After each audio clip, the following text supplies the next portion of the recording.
Hello and welcome to episode 46 of the Uncapped podcast. I'm your host, Chris Sands, and Uncapped is brought to you by the Roasthouse Pub, one of Frederick's finest craft beer and culinary destinations, where great people come to drink amazing beer. Visit them to track their taps and menus at roasthousepub.com or download the digital pour app to track what's on tap live. And this week we have the Brewers Association of Maryland in. Also the Maryland craft. I'll let you say the other two because I'm going to mess them Distillers up. Guild and the Maryland Wineries Association. So that is Kevin Atticks speaking, the executive director. And we also have Callie Pfeiffer, who has a really long title, if I remember correctly. So I am the communications manager for all I three lied. That is associations. not long. I thought Graham mumbled something longer earlier. Graham thought he was going to get a break from getting picked on again. Oh, goodness. No, I didn't. So first up, let's say you were nice enough to offer another pair of tickets to give away to anyone who is watching live. Mm-hmm. So if you leave a comment and share this live video at the end, we'll try to do it live, but if I'm fumbling around too much, I'll announce it afterwards. Yes, so we'll be doing the giveaway to the Baltimore Craft Beer Festival for this weekend. Yes, so let's just talk about that right now, because you have a bunch of awesome new things that are being offered during this festival. Absolutely. So we're going to have, I think we're over 45 breweries now that are participating in the festival. So it's this Saturday at Canton Waterfront Park from 12 to 5. Which is a beautiful location. Oh my gosh, it's gorgeous. Incredible. Yep. So The beautiful. view's In perfect. fact, the first one, there was a wedding right nearby that wasn't happy about people having loud That fun. is true. Oops. But yeah, so that, I mean, it's an incredible location, and there's going to be, like I said, over 45 breweries, tons of fresh local food, Baltimore craft vendors, live music. And actually, what's pretty cool about the live music this year is this time we are doing the first ever Battle for the Brewskis. So it's kind of going to be like a battle for the bands competition. And so we selected three local bands who have submitted audition tapes, and they're all three going to perform at the festival. And then attendees are going to be able to text and vote in for their favorite band. And at the end of it, the winning band will win a prize. Beyond their wildest dreams, it's basically going to be a giant mound of beer. It'll be incredible. It's going to be so much fun. So you're just collecting beer from all the different participating breweries to Exactly. A truckload of beer, yeah. So I mean that probably better than any other gig they've ever played. Oh, yeah. It's going to be fun, that's for sure. And then also new this year, we're actually going to have yoga going on at the festival. So Hapasana is actually going to come out to the event, and right in the beginning, he's going to be teaching a yoga class for however long people want to, just do their deep breathing and stretch out and get ready and feel good, and then go taste all the Maryland craft beer they care to have. Can anybody do it? Anybody can do Okay. it. We'll just keep that broad. I'll try. It sounds like a challenge, Kevin. It will be, and I imagine the challenge gets a little more difficult as the day goes on. So am I hearing challenge accepted? Sure, I'll give it a whirl. I'll make sure I have video and Early, photos yeah. for everyone to please. view that. So that's an interesting trend that's really taken off lately, of mixing yoga in beer / at breweries. Yeah. Mm-hmm. So I'm assuming that's why Yeah. it's being That's tied a in, thing, because yeah. so many breweries are offering the morning yoga classes, and then you go straight into noon drinking. Exactly. You get the best of both worlds. I don't yet understand it, but I may be a convert after the weekend. After Saturday. Yeah, who knows? Anything can happen. So now the VIP hour starts at noon. The VIP hour, that's from noon to 1:30, so everybody in there will pretty much get to skip all of the crazy lines. You'll get to talk one-on-one with whoever's pouring the beer, which may even be the brewers themselves, which will be a lot of fun. You'll get to taste all of the VIP harvest ales that are exclusive only to the people who have purchased those tickets, and everybody brews something special for that, so it's really exciting to see what everybody brings to offer or has to offer. That's one of the things I love about the craft beer festival here in Frederick, and then the Baltimore one, is that so many of the breweries, the owners or the brewers themselves, are the ones pouring the beer. It's not like a lot of your other for-profit sponsored festivals where it's either the distributors of those beers that are providing their employees, or it's just volunteer staffed. You do get to meet a lot of the people who are involved with actually making the beer. Exactly. Because this festival, I mean, it is for them. It's for the industry. It's to spread the word, spread awareness, make sure that people know all of the incredible things that are going on right here in the state of Maryland, and they are the main focus. So, yeah, we love that they come out themselves to talk about what they're proud of. And these are the main ways that BAM raises funds, correct? Yeah, so I mean, a point of distinction about our festivals versus some of the others that you see, the for-profit events, these are all Maryland brewers, right? So 45 brewers, that's the single largest attendance of, I guess, collection of brewers that we've had at any event, which is exciting. I mean, if there's only 60 licensed in the state and we've got 45 of them there, and they're coming from all over the state, so it's not just the ones nearest Baltimore. They're coming from Eastern Shore, Southern Maryland. You know. Well, yeah, I think the newish guys from Cumberland are going to be there too, Yep. right? Yeah, we have a lot of new guys. In fact, we pulled a special permit called the Family Beer and Wine Exhibition Permit. So bring your family, but it allows these brewers who are not yet licensed, so they're considered to be non-commercial breweries, so homebrew. That it's allowing them to come and pour their beer at the event, which is really exciting. I mean, that's how I learned about a couple of my new favorites is from Maryland Craft Beer Festival, having these guys show up a year before they're actually licensed pouring their beer. Yeah, I like that area in the spring where there was the whole row of all the startups, the breweries and planning. So it's like you can, like, it feels like they've already been around now, but I don't think anyone in that tent has opened yet. Midnight Run, trying to They're think who else close. was there. Yeah, Midnight Run was there. Checker Spot was Yep. there, which has beer everywhere because But they they're just not- collaborate with everyone, Right. which is awesome. So Yeah. they already have the brands out there. Yeah, their brand is already fairly well known, and they're out there. But so they should really hit the ground running, and their location is going to be amazing for them. Exactly. They're right outside. Is it Oriole Park or Ravens? Stadium. Well, One of the- both Ravens. Okay, Is what they're it's closest like to, yeah. Yep. So that I was talking to him and like just saying that that's going to be absolute. If it's at all like there's Mission Brewing in San Diego, that is like there's the parking lot to the Padre Stadium, and then their parking lot. Yeah. Oh, And that's awesome. I went there right before a Padres game once, and the line was out the door of Sure. people going to get growlers and cans of beer for their tailgating The before the pre-gaming. yeah. So I think that's they'll, a prime spot. in addition to them making good beer, Right. their location is going to make sure that they're successful. That's for sure. So now that we've covered the festival, let's talk a little bit about why BAM exists. Mm-hmm. What is your main focus? What's the purpose? Yeah. Why are you here? Well, so I mean, BAM, just like the Distillers Guild and the Wineries Association, the goal of the organization is to bring together all of the industry, and it's a membership organization, so not everybody's a member, but I'm happy to say that most are. An overwhelming majority of the industry is a member of BAM. It's to bring them together to be a forum for discussion. A lot of our effort goes toward marketing and events and marketing through events. The organization's figured out a long time ago, and that's to answer your prior question, which I think I evaded. But the organization figured out a while ago, and the breweries did, and the wineries and distillers did, that the best way to promote your product isn't through advertising, it isn't through general promotion, it's providing an opportunity for potential customers to try your product. And then it's the same reason that brewers and wineries and distilleries open up and have tasting rooms and tap rooms. That the goal is to get people to try your product. And BAM, as a statewide organization, just like the other two, provides a platform to then go out and facilitate these events, start these events, and then limit them in the ways that we think are appropriate.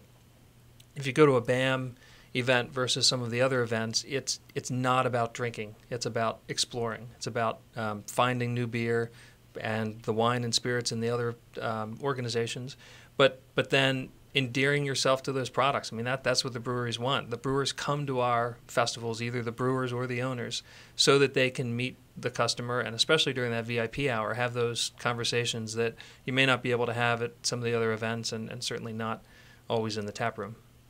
I think, and another aspect, because the owners and the brewers are there, because Maryland's so oddly shaped, even though it's a tiny state, people are still fairly far away from each other. Right. So a lot of times that may be the only times they're seeing each other and trying each other's beers. So, Exactly. like you'll find yourself in conversations with two brewers talking to each other. 2 or 3 brewers at a tent talking about their beer and trying. I was just seeing that the other day where, we're holding these regional BAM meetings and going around the state, and the meeting's about an hour long, and then the brewers and owners stay for another hour and a half to chat and talk because they don't get out much. They don't always get to see the other brewers, and just nitpicking and figuring out how'd you make this, and this is an awful amazing flavor and awesome brand and all that. So. Right, and we really just try to bring the whole industry together as a community. One of the things that we really value as BAM is education, and that's for the general public, that's for our brewers, that's giving them just different like views that are out there and things that other brewers do to kind of teach them different tips and tricks, and they're able to share their secrets with each other, and we're able to facilitate relationships with local farmers that have these great ideas and work on different collaborations. So the fact that we are able to unite everybody and have them share what they do, and that can really just help the other brewers. Everybody, I wouldn't say that there's too much competition, really. Everybody wants to help improve. We want to put Maryland beer on the map even more than it already is, and just that really, really helps by having that community aspect of the association. Now, are the other industries like that also? Mm-hmm. Whereas, there's competition, but it's an extremely friendly competition. Completely, It's the weirdest industry in the world where, two places that are within walking distance, who are by definition should be at each other's throats, are collaborative and help each other as much as they possibly can. Yeah, and I think so are the wine industry, and I know the distilleries are completely that way. Yeah, and it's been that way. The Wineries Association is actually the oldest, 1984. They started, the Brewers Organization started in 96, and then the Distillers Guild in 2015. So that's brand new. But they're all about collaboration and about growing the industry, and I think that's what distinguishes the manufacturing alcohol industry from wholesalers, retailers, bars, restaurants, is that those guys are in the business of selling a product. The manufacturers are in a business of creating something really cool that there's a culture around and about, and trying to do their best to put Maryland or their region in the map. So we've got people opening brewers and deciding where to open their breweries, and they're deciding to open them in Frederick because they want to be part of the Frederick beer culture, which is very cool to say that we have that, because maybe 20 years we didn't have that. I don't, even when I first moved to Frederick, I don't think you would have said that about Frederick. We still had thing. In 2008 is when Flying Dog was really running here. Even then, I don't think you wouldn't have said that Frederick was a craft beer town, but I think you can legitimately say that now. You can, and just to that point, when you look at some of the industry leaders, Heavy Seas, Flying Dog, Evo on the Shore, some of our larger breweries, they continually and constantly give back to the community. Flying Dog just hosted the Hop Market last week, and they do that not because they're trying to make money or not because they're trying to sell anything. They're doing it as a community service because they felt like, you know what, we need to make a commitment to local hops, and we're going to have this event and invite all the breweries, and sure enough they come. And Evo does the same thing all the time, and Heavy Seas. They're very, very collaborative, and you don't see that in the tech market or especially if you're someone who already has a foothold. You're not going to help the people getting in. Right. You don't share your business plan. We have breweries that do that all the time. Yeah, I'll let you see my book. Sure, come on in. Yeah, because whether it's about the community, whether it's focusing on making a great product, or whether it's legislative reasons, they all have the same goal. They're after the same thing, so they really want to help each other reach those things. Now, so BAM is, I think you explained it before, but I always forget what it is. Grow and Fortify is the... We would consider ourselves the management group of the Brewers Association, the Wineries Association, and the Distillers Guild. Okay, yeah. That I might actually be able to remember that. Okay. And Grow and Fortified has its roots in agriculture, helping farmers, or so Grow and Fortify came about 3 years ago, 2.5, 3 years ago, when after 15 years of me actually being the executive director of the Maryland Wineries Association and working them through some major law changes and major promotion abilities and efforts, we realized that there was no one doing that type of in-depth groundwork for breweries and for distilleries. And so we zoomed out a bit. I talked to the Wineries Association, and I said, look, we obviously, myself and our team, we had 3 staffers, we want to keep doing this for the Maryland wine industry, but we think there's an opportunity to help grow and fortify the brewers industry and also the distiller industry. And so we moved from being, this is kind of inside baseball stuff, but we moved from being an employee of the Maryland Wineries to essentially a contractor of the Maryland Wineries, and then took on the brewers and took on the Distillers Guild to try to do the same thing. I mean, the brewers have pointed to the wineries for years and would see me at marketing events and would see me at the Department of Ag and would see the wineries in Annapolis, making major changes and kept saying, well, we want to do that. How do we do that? Why can't we have what the wineries have? We want to do that, yeah. And so, essentially, we came back with a proposal and said, well, let's do it. So, and I assume it's just the wineries have been around so much longer, so they've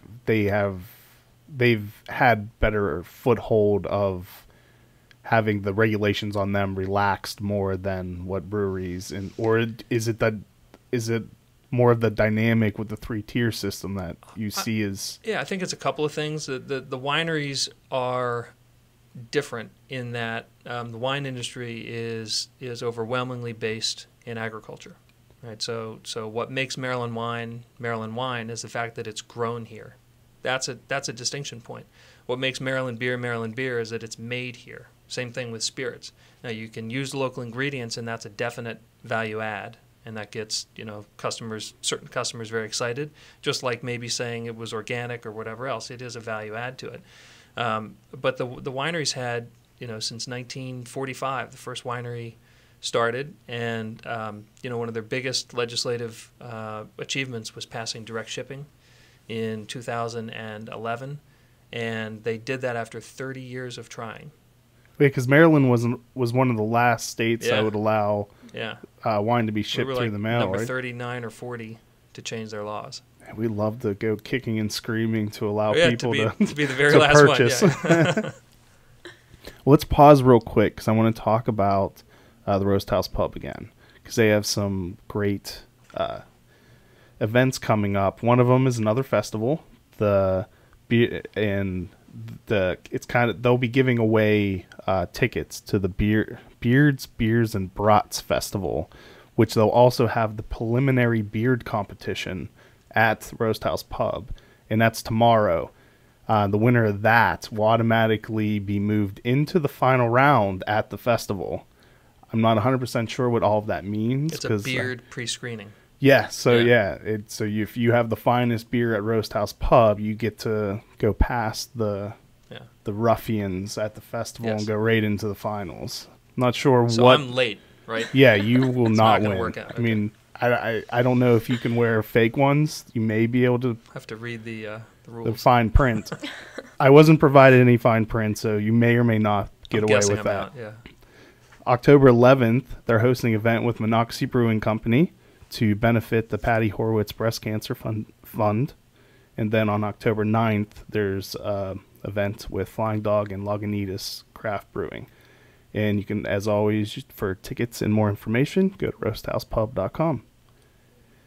So let's get back to the associations. So is it just because I don't follow as closely, or is it that the wineries and distilleries, they don't seem to have as many problems legislatively as breweries do? Well, or is it just that they're like the distilleries? Yes, it's a small enough industry still that maybe they haven't hit those problems yet. I think that's true for the distilleries, that they have not. They're still coming into their own, and we've got a government affairs distillery call end of this week, and it'll be pretty clear. Actually, it's next week.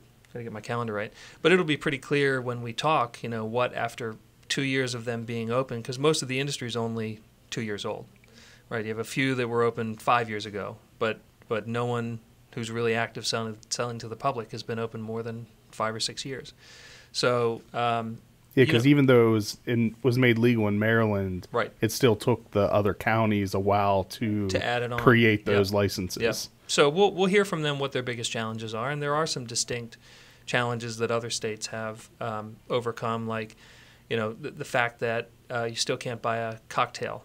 Right? You can go to a winery and buy a glass of wine. You can go to a brewery and buy a pint, and a certain number of pints. But to a distillery, you have to have the product straight, or you can have a tiny little sample, which was an achievement in last year's legislative session, which is great and is a move forward.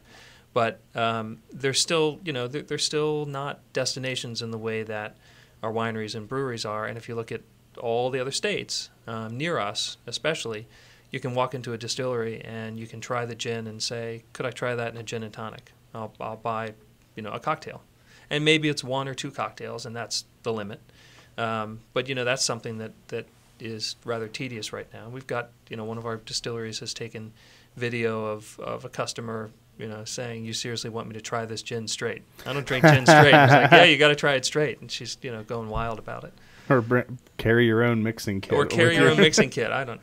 Because then you'd probably get in trouble for that too, I'm guessing. Yeah. Oh, yeah. And while all the industries do have great support, I just think, to go off your original question, I just think that the voices and the influencers that we have in the beer industry right now are just making sure that all of those issues we're having are heard, and they're doing an amazing job in just kind of spreading that word and helping us get to where we want to be. And so I think that's kind of why that's a little more predominant right now. Yeah, I think when you look back at 2010, the wineries went through a major revision in their law called the Winery Modernization Act, and that was a 2-year effort, and it was a huge deal, and it took all of the same efforts that the breweries are going through right now, but it was 8-9 years ago. Direct shipping, end of a 30-year fight. So I think the wineries have had a big fight as well, and it was 2009. Right, 2009, that you still could not have a table or chair in a winery. The rules were that bad. You drink as long as you were standing. That short a time ago, yeah. That's insane. You could drink as long as you had a physical guided walking tour, and then you could order a glass of wine, but only 1 glass, and you could not have a table or chair. And it was Frederick County, unfortunately, that was the epicenter of that, where, and again, the question was, are you a bar or are you a winery? Because if you're a winery, you can't have a table or chair. You can't have people sit there. And it was like cut or dry. And if they had chocolate, Frederick Cellars was a winery right downtown, first real urban winery, and they had a little chocolate case, and they were selling local chocolate there. And they were the perfect truffle. Yeah, I think is what they. And unfortunately, that was counter to the rules of the 3-tier system, because that is getting you pretty close to being a restaurant in 2009. So we had that fight, a huge fight, awful fight, which is bringing back memories. I think the wineries have largely begun to level out in terms of the regulatory environment. Still some big challenges. They're going to come back this next legislative session to increase the amount of Maryland fruit that a winery has to use in order to be a certain class of winery. Okay. So it's so much about agriculture. So that's more with them. It's more of making sure someone doesn't start up and where they call just buying juice, right? Yeah, buying juice or concentrate. And so they want to make sure if you're designated as a Maryland winery, you're actually producing a farmer. Okay. Or you're buying from farmers, right? So which is it's not unusual. Maryland wineries, the law for Maryland wine is actually behind the international rules. And you go to California, you don't go to Napa to drink wine that was made in Chile, or from grapes grown in Oregon. You go to Oregon for that, right? You don't go to Michigan to taste wine that was made from fruit in France. So right? They're actually almost more fighting for regulation amongst themselves than to try to raise forces. the profile, because the customer base. I mean, people are buying. You talk to any of the startup wineries that are, and even the older wineries that have wine clubs, and people are paying to be in this club, and then each month they're getting the ability to buy $30 and $50 bottles, and the wineries are selling out. Why are they selling out? Because it's local fruit, high quality wine. It's something that you truly can't get anywhere else except right here from that winery. So when you were having the struggles with the wine industry, was it the same players that were fighting any of the advancement? Was it the wholesaler and retailer lobbies that were saying? Verbatim. So I'm guessing they were saying like the bars and the liquor store or the beer and wine stores would go out of business if we allowed them to buy wine directly and ship it. Exactly. That every liquor store would see their sales go down. Are they still open? Every liquor store is still open. Okay, I thought so. I mean, I've seen a lot of people selling wine. So in fact, there are many more liquor stores than there were back in 2010. It's weird how that works. Well, I think it's and this is me and my perception here, but when you're in an industry like that is so heavily regulated in your favor. Oh, you don't want to give it up. Any change is detrimental. Yeah. Even if there's no impact, you've lost an advantage because before you were mandated, and tomorrow you might not be. You might have to be forced to compete. You might have to be open on Sunday to compete with the guy down the road. You may have to put in new lighting. You may have to buy new flooring. You may have to dress your place up so that people want to come to you as opposed to the guy down the street because there's competition now. And that's something that I think, going back to your point about beer, wine, and spirits producers being so unified and collaborative, they see it as a benefit to have other people in the industry producing like products or even products that expand the mix of what's available in Maryland, as long as it's high quality and as long as you're a team player. So where do meads and ciders fall? I was hoping you would tell me that. I don't know. So there's the legal. I'd probably put them with wine because I'm not a big fan. You're not a big fan of it? Well, good. The world according to Chris. We'll rewrite the law. So, did you write the laws? Because in fact, mead and most cider are considered to be wine. So the TTB, the federal licensing agency, says mead and cider are wine. Because of the process of how they're made? Because of the process of how they're made. Arbitrarily deciding? Well, it comes down to what the ingredients are. And so generally anything that's a fruit or not grain is considered to be wine. Anything that is grain-based or has any grain in it. Oh, that's right. So when I was talking to Monocacy about we're gonna make a mango sour IPA. Yep. And we were just trying to decide like how much of the fermentables we wanted to derive from the mango, and that was one thing they kept talking about. Like we need to make sure we stay above this certain point, or it won't be classified as a beer anymore. Yeah, and there are exceptions. I mean, I know with breweries in Maryland, a brewery is allowed to make a straight apple or straight pear cider, as long as it's under 8.5% alcohol.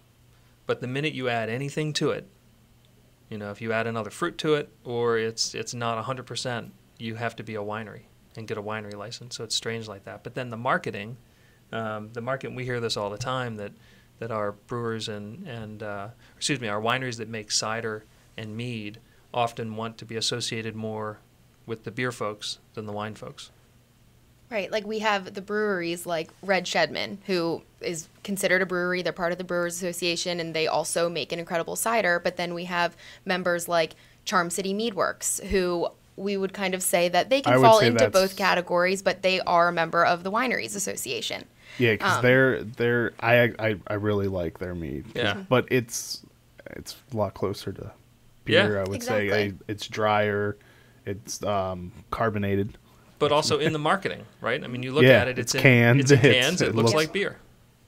So there's some crossover in there, but for the most part, if they're making solely cider, solely mead, they're technically a part of the Wineries Association. So you would say the number one issue that wineries now are fighting for is the regulation of how much Maryland-produced grapes are. Right. Distilleries, their main hot button issue now is to be able to serve cocktails or mixed drinks other than just here's a shot of my gin. Right. Yes. So you can't even add a little bit of tonic to it. You can now add a little bit of tonic. So you can have a quarter or a half an ounce of product in a little bit of tonic. look out. People are going to be dancing next. I know. So I don't think dancing's permitted. Probably not. Still not allowed. No. So and this year there was the big struggle with the breweries, with trying to, well, I guess going into it, the thought was the big issue was just expanding how much they can sell through their tap rooms. Yep. And then everything got flipped upside down, and it turns out they were going to be fighting for everything they already had, and including the tap rooms. Right. So I guess, would you characterize we took a small step forward? Or, I mean, I guess it was a decent step forward and maybe like a little bit backwards on some issues. And again, I think it depends on how much you know about the situation. And, you know, I've heard some of the comments made on your podcast by the comptroller and by other folks who have ties to the industry. And so much of it last session had to do with Guinness coming in. Yeah. And I don't know what would have happened if Guinness were not coming in and entering the atmosphere. I think that disrupted a lot of things, and I think they're going to bring a lot of good to the industry. But how it happened and what concerns were raised by the wholesalers and by the retailers, and that's it. There were no concerns raised by the beer industry. Right? The local brewers were, you know, generally excited to see what was going to happen with Guinness. And Guinness has been... They just want to sell their beer. Yeah, Guinness, right. I mean, it's the same kind of thing where Heavy Seas, the nearest brewery, you know, was going to throw a party. This is great. Well, I mean, they'll probably benefit the most from Guinness opening. You think? Right. I mean, that's the point, and I think that's the theme that we talked about before that runs through the industry. So with Guinness coming in, the proposal that we had, which was basically going to rewrite the classes of beer brewery laws and was going to make a bunch of changes beyond just the barrel increase. That was something that our breweries desperately had been asking for years, and we're getting nowhere. So that was included in the bill. But there were like 20 other advancements in our bill, and it got a hearing, and that's about it, right? All of the rest of the focus was about how does the beer wholesaler and retail industry constrain what Guinness wants to do to make sure that they don't lose any perceived or actual authority or benefit or market share. And included in that was a one-size-fits-all. Whatever we're going to do to Guinness, we're going to do to you, to the whole industry.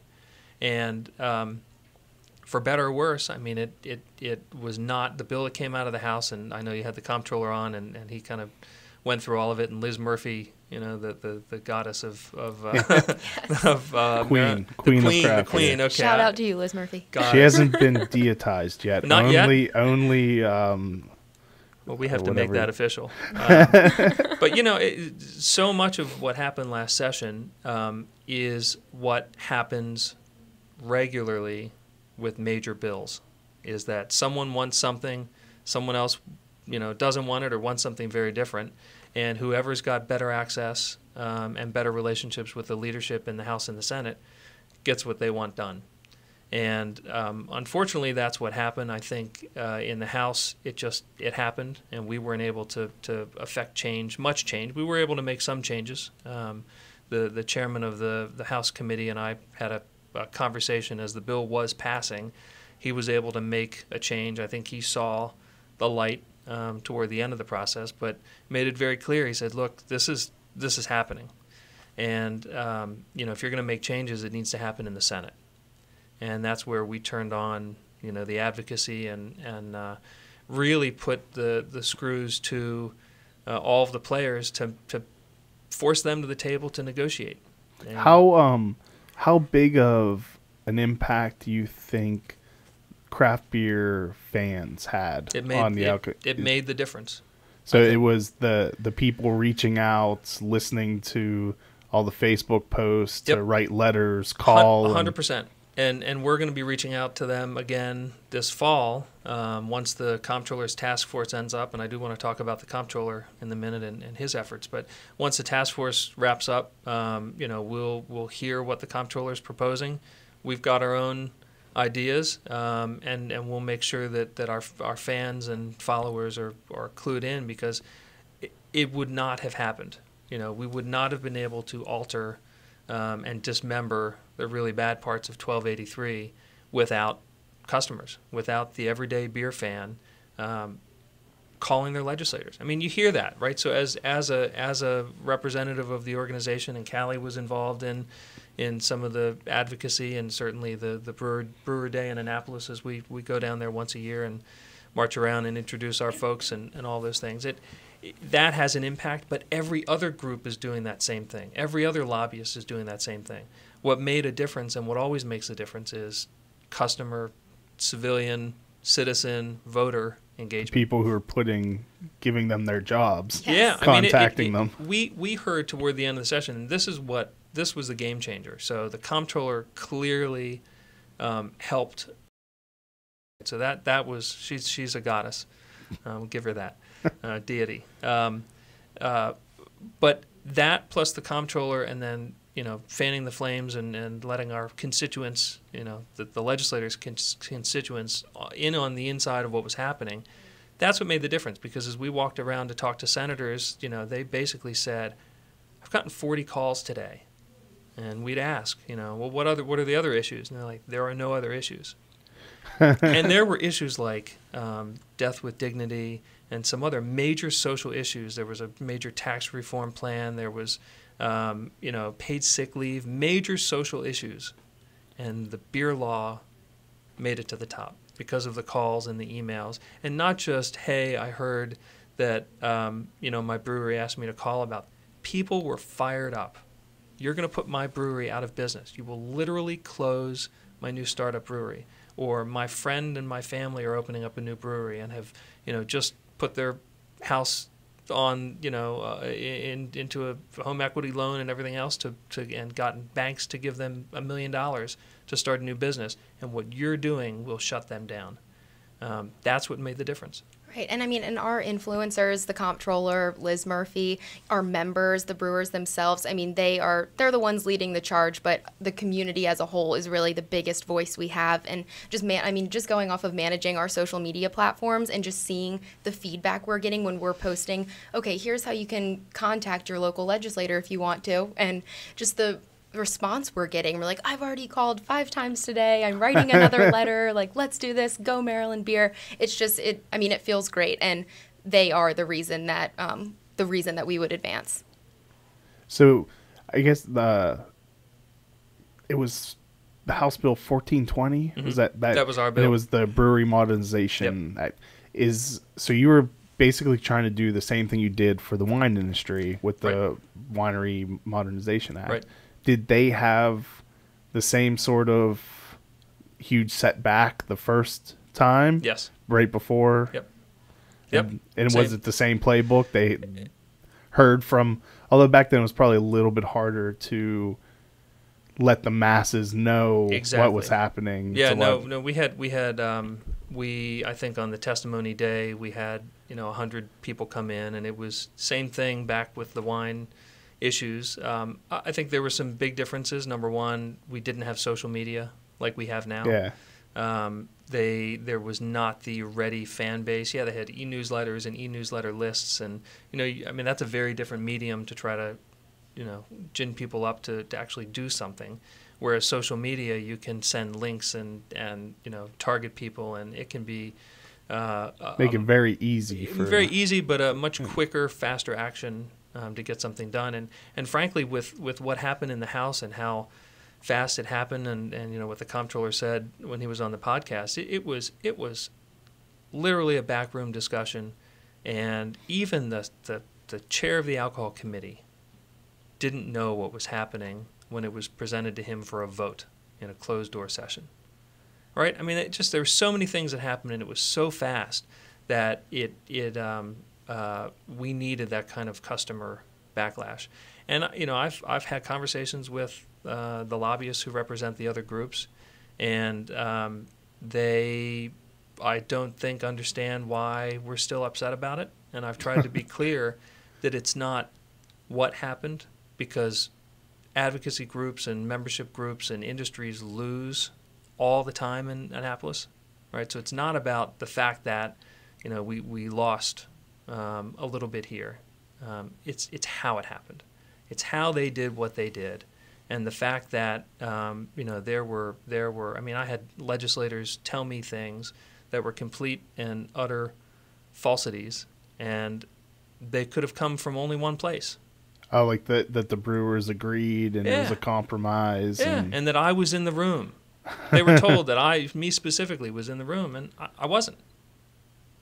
Didn't even know what, it was the weird things where people were telling me, they told me that you were in the room. Like, who's they?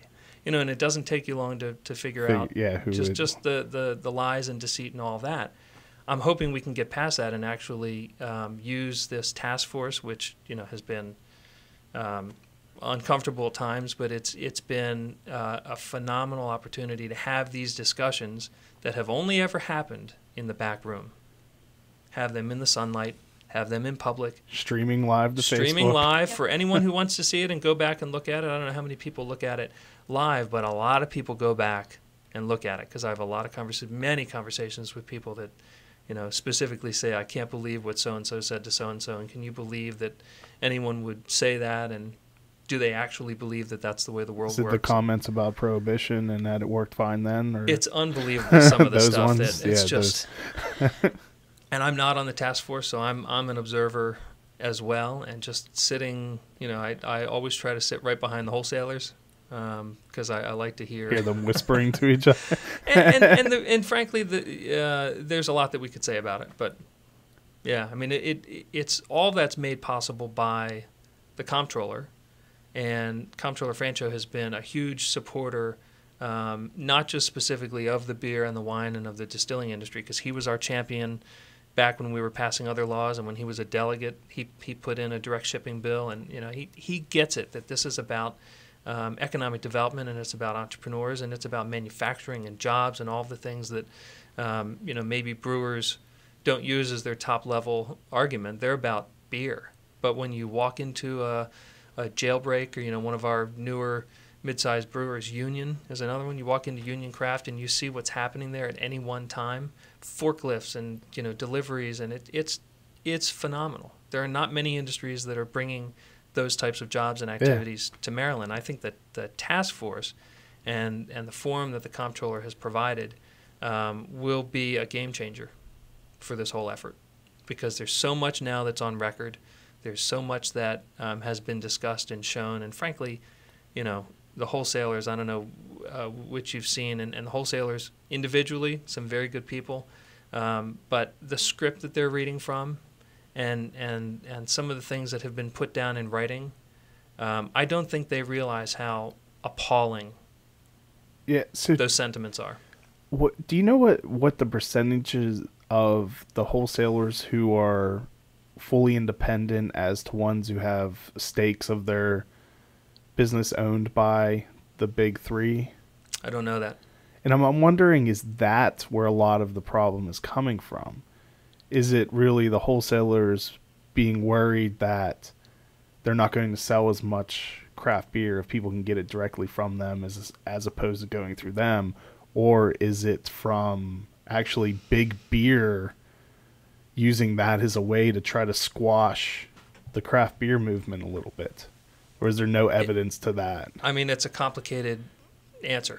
It's a very complicated dynamic, how everyone works together. And I've had conversations with wholesalers, and by that I mean people who actually own wholesale companies, beer wholesale companies. And if you look at one of the major focal points of the task force, it's been franchise law. If you look at what franchise law is and why it exists, I mean it's there to protect the wholesalers from the really large breweries. That's what it's there for.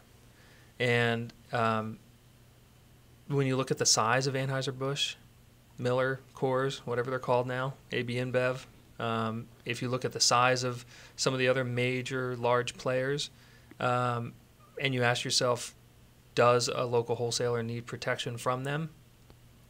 Maybe.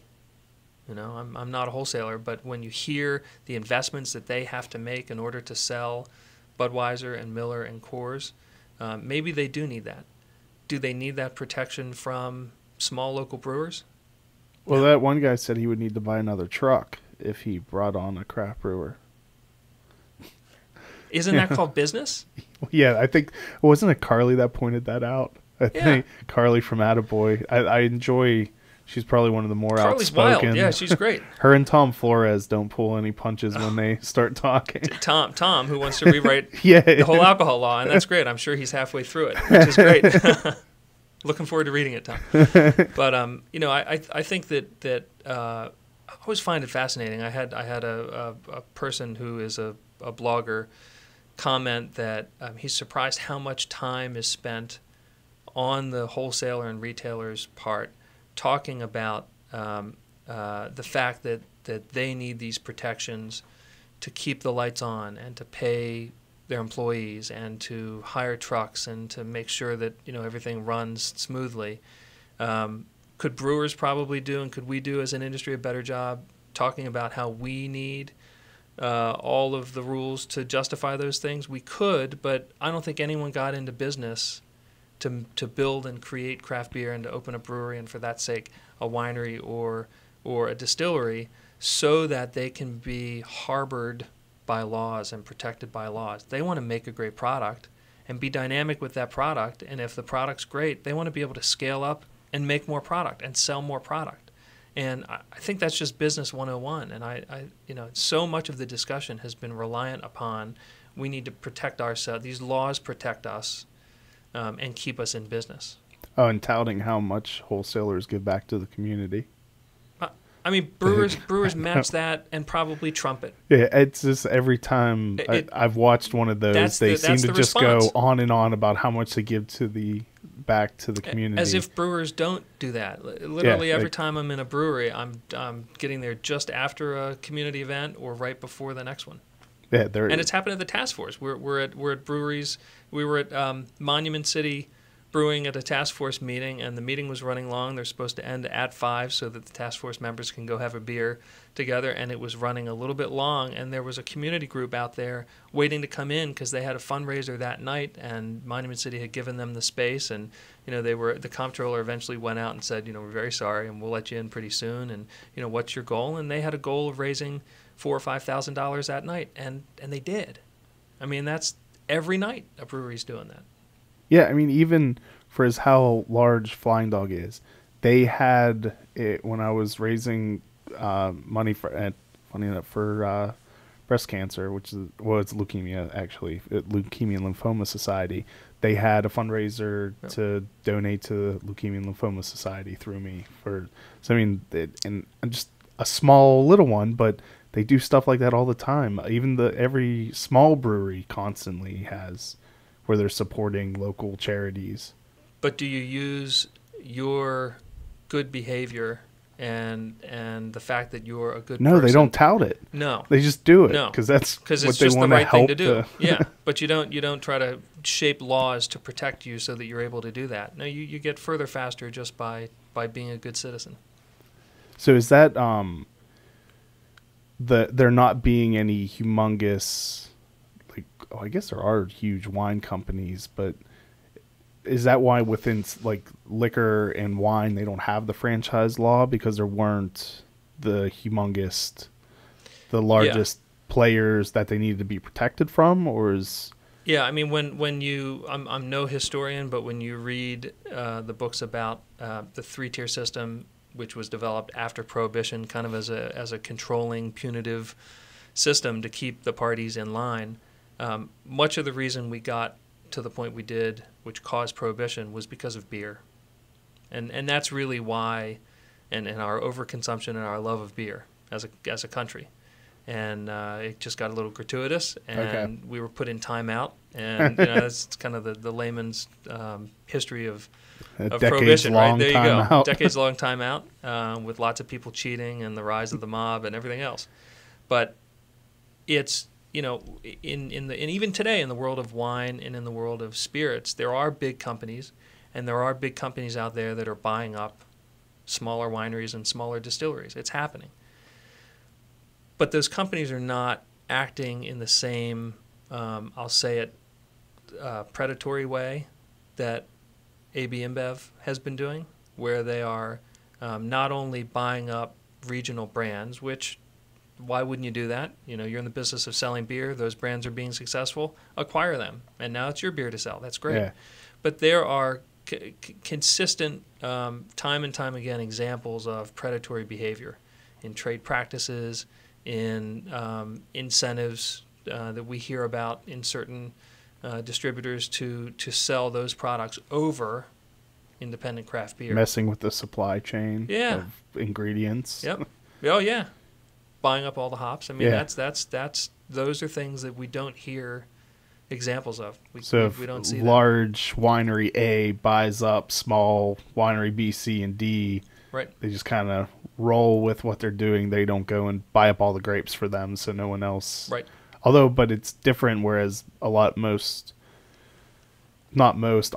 wineries are growing their own grapes that they're using, or is it still they still have to buy a lot? They still have to buy a lot, Okay. but there's a much bigger supply. There's a larger market of and for grapes and for grain. Right, grain's not for distilleries. Grain and sugar, it's not quite the same. Those are commodities, so it's not the same parallel as you find in beer. Okay. So how closely have you been working with the comptroller? Well, I mean, we stay in very close touch with the comptroller. So they're still the industry's chief regulator. So I'm in constant conversations with them about breweries trying to do this or that, and making sure that we're constructing it and that the breweries are constructing their plans in a way that is legal and compliant and everything else. And we're having to get creative because the market is changing. Market needs and demands are changing so fast that breweries are opening with slightly different business models than we've ever seen before.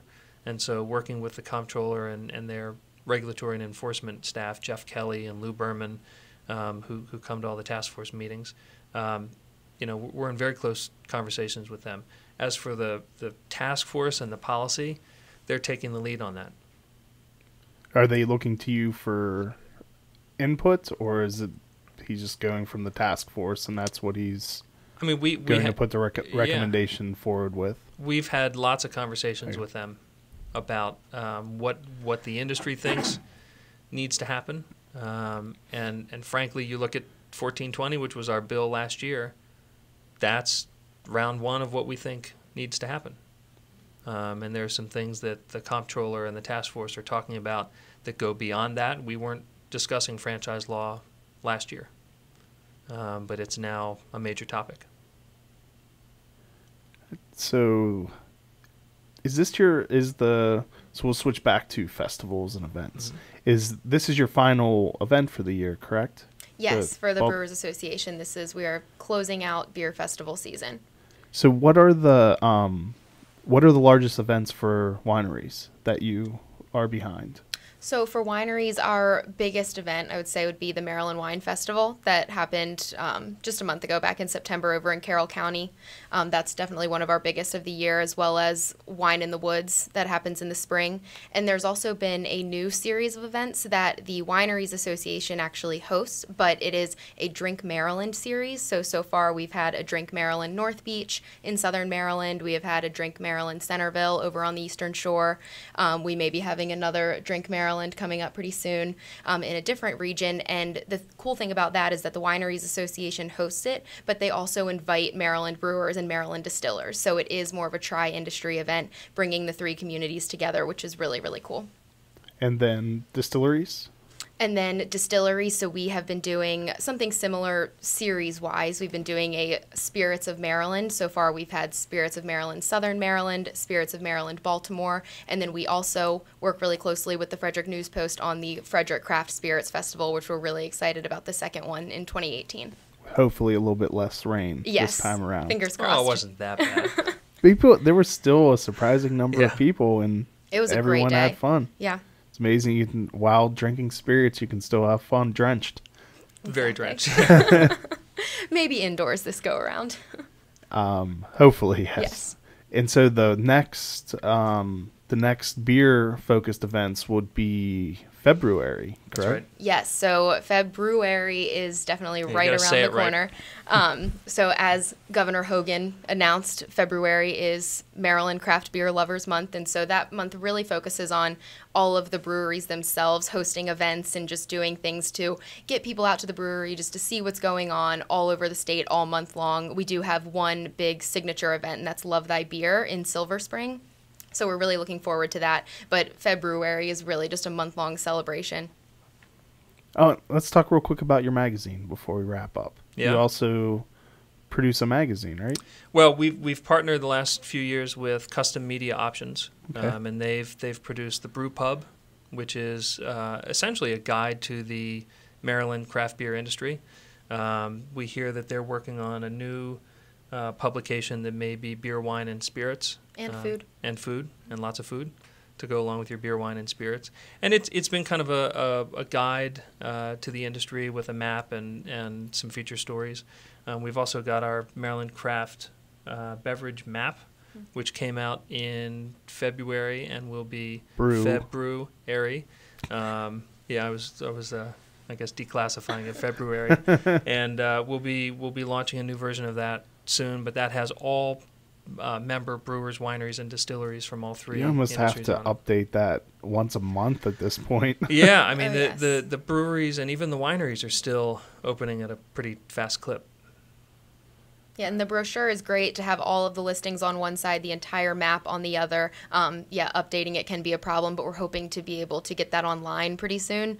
So maybe we can do updates a little bit more frequently, but just having that physical map, we really love Getting and a have lot had of great feedback on it. Well, it's cool looking. I mean, I have one that I kept meaning to frame and hang in here, but I haven't gotten Us around too. to that yet. Well, I want to thank you guys so much for coming in and all the. Tickets. Oh, I will randomly generate the winner of the tickets afterwards because I don't my main laptop died this morning and like This I is was- your backup.